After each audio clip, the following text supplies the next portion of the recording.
Okay, so this is for week 4 assignment to add a background audio and a sound effect. So I reused my Pressable, my Input and Pressable app that I created in order to add the sound effect and the background noise. So you can't hear it on the web, on my web, or the actual site, the snack site, but you can hear it on the phone. So the recording is going to include just the phone demo, and I will include the Snack Expo URL in the assignment. So again, the app I used was called the Glass Guardian, which was my input.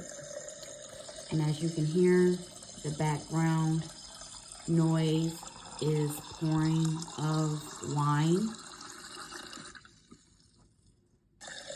and it's on a loop.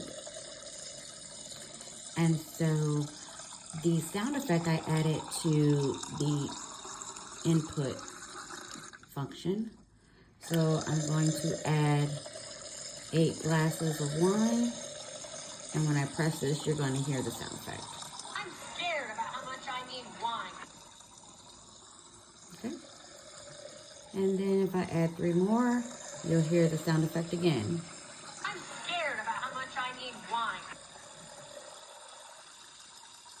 And so the sound effect only happens when I do the add glasses input.